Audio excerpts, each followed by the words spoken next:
Salut à tous, ça fait extrêmement longtemps qu'on s'est pas vu. Ça doit faire à peu près 6 mois que je n'ai pas posté de vidéo, quelque chose comme ça. Mais on est de retour, comme je te dis à chaque vidéo, parce que en vrai j'ai énormément de choses à vous montrer en 2025 et je voulais commencer tranquillement par vous montrer comment j'ai terminé 2024. Pour ceux qui me connaissent pas ou qui viennent d'arriver sur la chaîne, moi je m'appelle Sam, j'habite à Paris et je suis photographe. Et un de mes petits plaisirs, parmi tant d'autres, c'est de documenter mes voyages. Et en novembre dernier, avec un de mes très bons amis Samuel, qui est photographe également, on est parti, je vous mettrai son lien quelque part ici, on est parti jusqu'en Chine, donc plus précisément dans la région du Yunnan. C'est une province qui se situe au sud-ouest de la Chine, à côté du Tibet. Et moi, ce que j'adore quand je voyage, c'est justement d'aller dans un endroit un petit peu reculé, ou du moins pas très commun. Et c'est pour ça que l'idée d'aller dans la campagne chinoise, ça m'a intrigué de fou, parce que au-delà de voir, parce que ça je m'en doutais, des paysages magnifiques, les scènes de vie qu'on a pu voir, les rencontres qu'on a pu faire, c'était absolument génial. Donc j'ai pas trop vlogué pendant ce voyage, enfin même pas du tout, donc ce sera plus une vidéo chill, tranquille. Donc moi je vous invite à prendre un petit café, prendre un petit thé, vous poser tranquillement, parce qu'on part direction la Chine.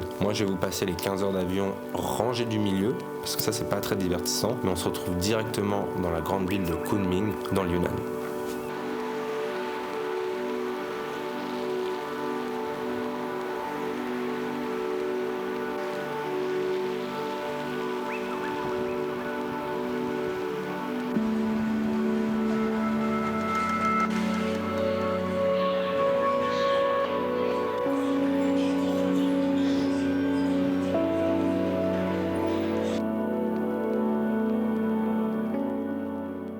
Après avoir visité le centre-ville, on s'est dirigé vers le village ethnique. C'est un lieu qui est reconstitué et qui recense toutes les différentes nationalités et ethnies de la région. Il y en a un peu plus de 25 je crois. Donc c'était archi intéressant. Et on a terminé notre journée, on a pris un téléphérique qui a duré une demi-heure au moins. C'était assez reposant. Et ça nous a emmené tout en haut d'une montagne où on a pu faire une superbe balade. Il y avait plein de temples à visiter, c'était magnifique.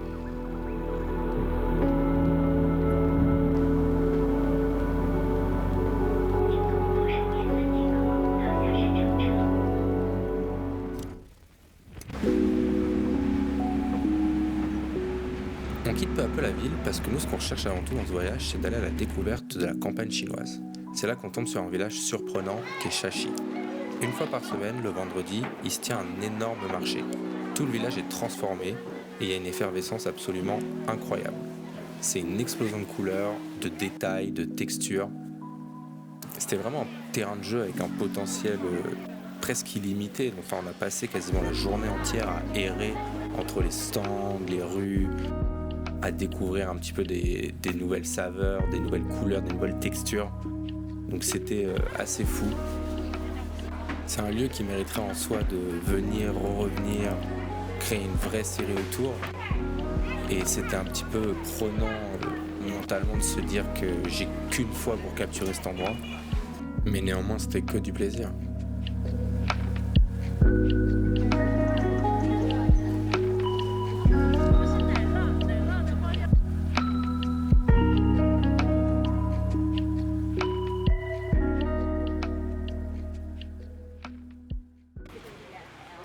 Après l'agitation du marché, on a pu voir le village qui reprenait tout doucement son état habituel.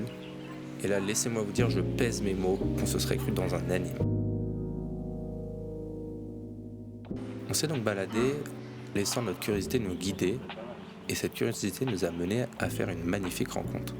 C'est la fin de la journée, on est sur le point de partir, c'est qu'alors qu'on tombe sur une boutique de thé. Le monsieur nous invite à rentrer et il nous fait toute une cérémonie qui dure presque 2 heures de dégustation de thé de pu'er, qui est le meilleur thé du monde apparemment. Et malgré cette barrière de la langue, parce qu'on parlait seulement avec le traducteur, il avait quand même cette volonté de nous transmettre son savoir, donc c'était trop intéressant. Il y avait vraiment une belle connexion, on a discuté de tout, de la vie, du bonheur, du thé. Et avant de partir, il nous a invités à revenir le lendemain parce qu'il voulait absolument que sa femme cuisine pour nous.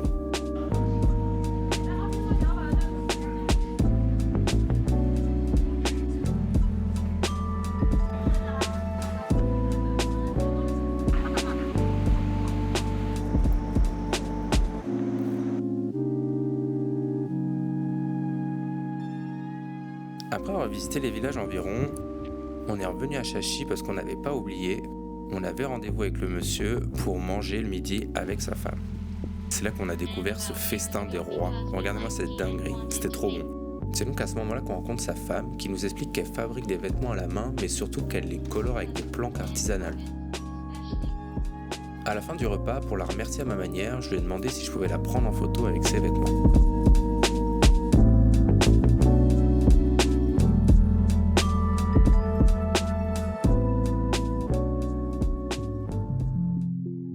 On continue notre périple jusqu'à Lijiang, un incontournable du Yunnan.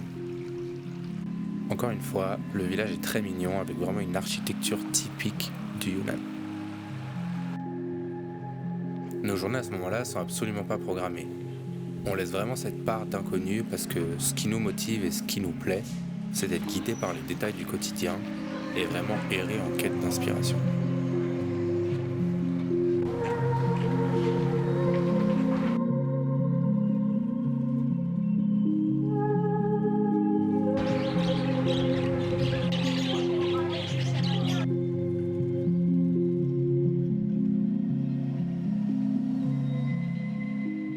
À mes yeux, parfois les scènes de vie du quotidien sont parfois les plus belles. Quand je suis tombé sur ces deux enfants qui jouaient l'un face à l'autre, j'étais obligé de prendre une photo.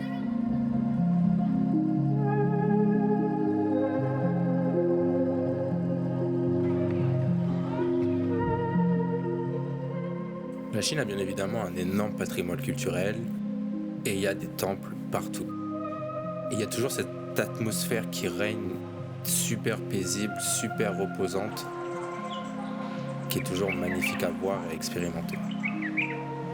Vous allez d'ailleurs très bien le voir, c'est loin d'être le dernier temple qu'on va explorer durant cette vidéo.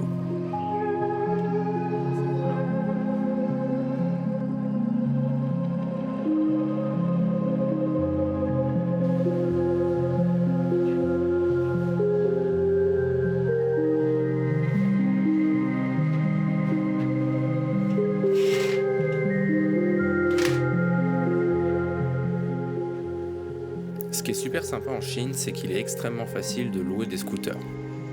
Et c'est ce qu'on faisait pour se balader, c'est qu'on louait des scooters pour la journée et on allait arpenter les alentours. On avait beaucoup plus d'autonomie et de liberté de cette manière.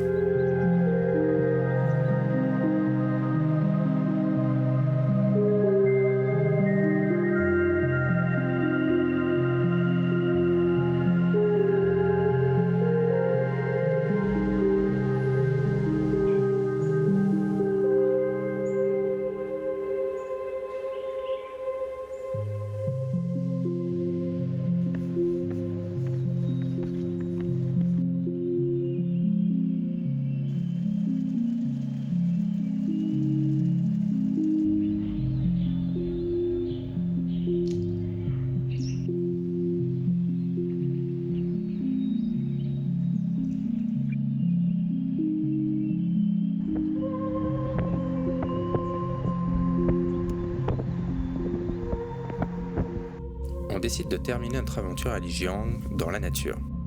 On prend alors un autre téléphérique. C'est pas qu'on veut pas marcher, c'est qu'on n'a pas le choix, ok? Mais c'est pas plus mal car demain beaucoup de routes nous attendent.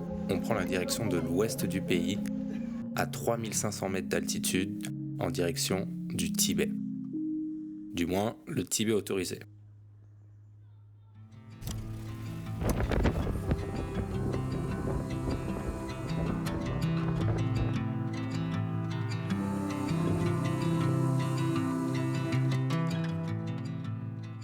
Arrivé sur place, au beau matin, on décide de prendre nos scooters et de se diriger vers le temple tibétain le plus proche de nous.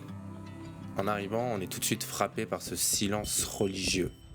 On est les seuls et au loin on aperçoit les premiers moines qui sortent de la prière du matin pour se diriger vers le petit déjeuner.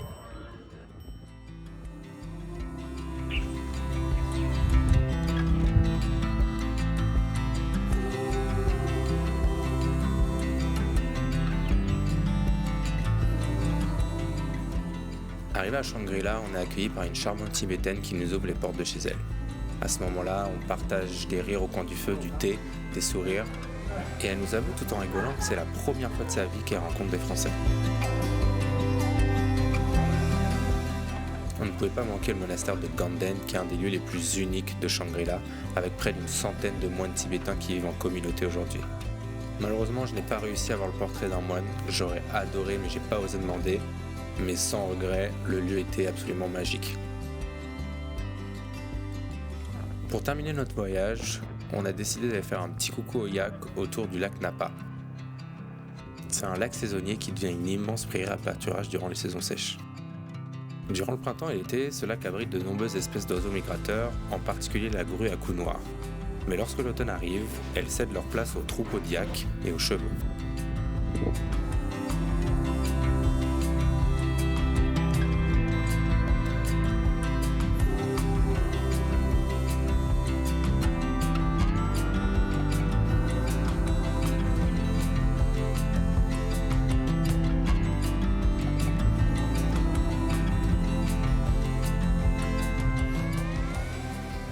Ce voyage a été une véritable découverte, une immersion dans une culture qui m'était presque inconnue, une rencontre avec des paysages et des visages qui m'ont marqué. Chaque échange, chaque instant passé ici me rappelle pourquoi j'adore voyager. Et surtout, il m'a donné encore plus envie de partir, d'explorer d'autres terres reculées, de m'aventurer là où les histoires se racontent autrement. Ce n'est qu'un début et j'espère que ça va continuer. J'espère aussi que vous avez aimé la vidéo et si c'est le cas, je vous invite à vous abonner. J'ai d'ailleurs beaucoup de choses à vous montrer, donc partez pas trop loin.